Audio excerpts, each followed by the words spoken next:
Ya sobat bediler, kita melakukan perburuan masih di sekitar tepi Danau.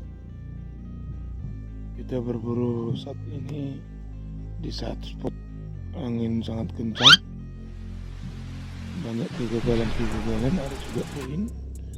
Dibutuhkan skill yang sangat tepat untuk berburu pada saat angin kencang.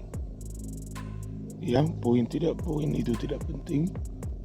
Yang penting adalah hobi tersalurkan. Demikianlah hasil perburuan kali ini. Ada beberapa miss, ada juga beberapa poin karena spotnya sedang angin kencang. Demikianlah sobat bediler, salam bediler, salam satu laras.